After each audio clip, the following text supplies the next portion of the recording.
Veysel Küçük hocam, Diyanet camiasına az yer veriyorsunuz. Çok usta sesler var demiş. Veysel, senin istediğin parçaya bakayım. Evet. Zamanda ve Ali Tel Hoca bugün de istenmişti yayının başında. Ayasofya Kur'an tilaveti. Bir bakalım. mekanda, her zamanda ve her mekanda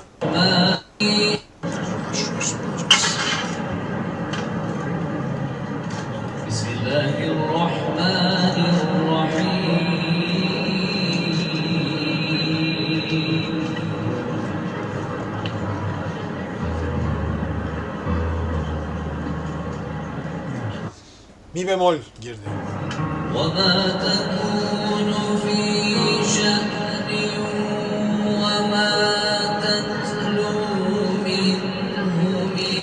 Klasik bir stil.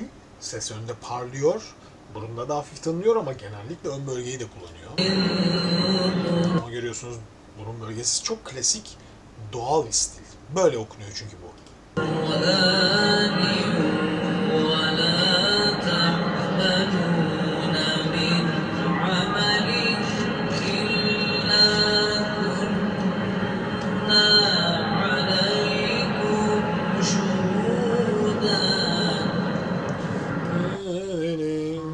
Kürdi makam.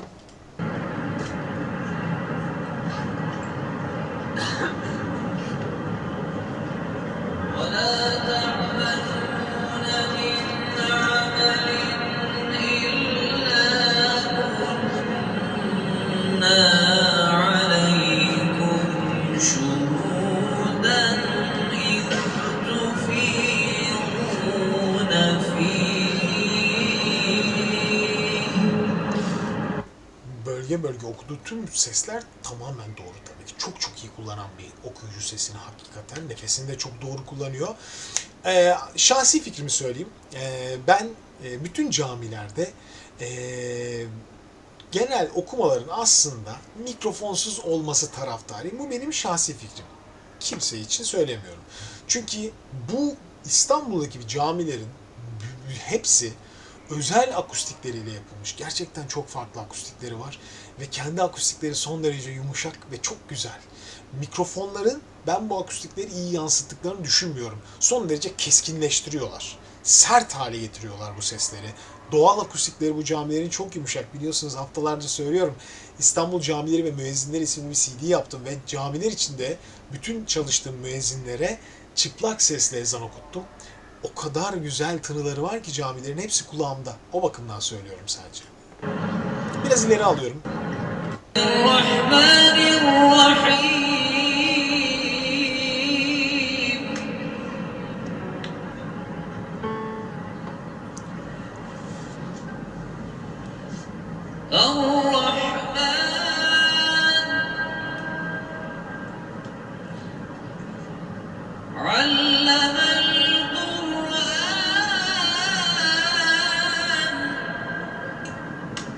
Biraz ağzını kapatarak aldı. Çok daha kuvvetli bir sesi var. Bir tenor, o kadar belli.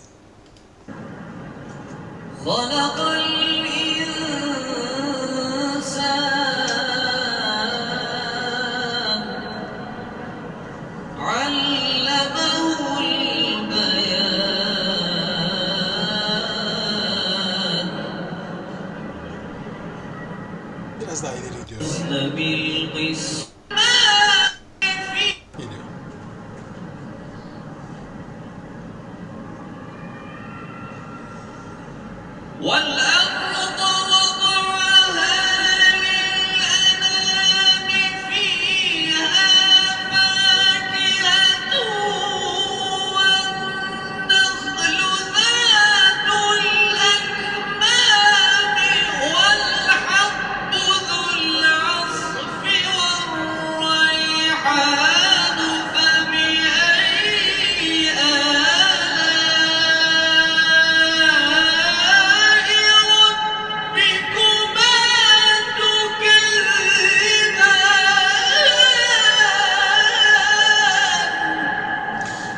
son derece zor bir pasaj. Gerçekten son derece zor. Sürekli T-stone'da gidiyor. Yüksek, uzun nefes tutması gerekiyordu. O da nefesi girişte oldukça şiddetli bir şekilde alıyor. Bakın yani şurada aldığı son derece şiddetli, bakın. İzleyin. Gördüğünüz gibi son derece büyük bir nefes alıyor. Fakat tabii ki bu nefes alıp gümbür gümbür başlamıyor. Kontrollü bir şekilde bunu harcamaya başlıyor. Fakat zaman içinde aslında sonlara doğru birazcık yorulmaya başlıyor. Ama son derece iyi bir performans, onu da söyleyeyim. Giriş bölümünde bakın şurada biraz ağzı kapalı aslında. Ben genel olarak hocamızın ağzını birazcık kapalı buldum. Daha da geniş kullanabilir, daha da hacimli kullanabilir. Ama tabii ki bu okuduğu bölümün ifadesinden de kaynaklı olabilir. Yani öyle okuması gerektiği için de öyle okuyor olabilir. Ona hiçbir şey diyemem. Sadece teknik olarak, ben sadece teknik olarak kendi anlamımda bakarım. Orada derim ki biraz daha açık olsa daha da rahat olur gibi geliyor derim. Biraz ileri gidiyorum.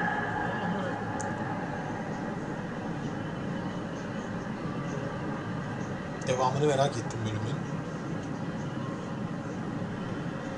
خلق الإنسان من صلصال كالفخار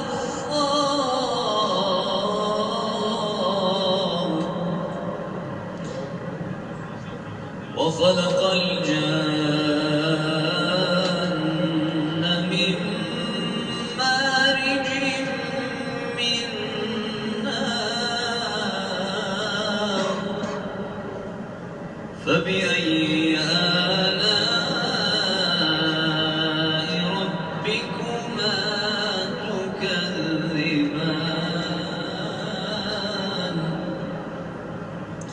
Özellikle tiz okuyuşunun son derece hani geniş olduğu çok belli, çok etkileyici ve genel olarak sesleri zaten son derece keskin kullanan bir okuyucu hocamız. Yani zaten diyafram ile ilgili bir şey söylememe gerek yok herhalde. Biraz zaman zaman boynunu fazla kaldırıyor gibi geldi bana. Bu da onu zaten uzun bir nefes bölümü tutuyor. Bu nefes tutarken de zaman zaman zorlayabilir. Onun haricinde okuduğu bölümde pek çok makam geçkisi vardı. Ve bu makam geçkileri hakikaten çok çok başarılıydı. Kolay iş değil bunlar ya arkadaşlar. Hakikaten kolay iş değil. Sesine sağlık hocamızın. Başka bir şey diyemem.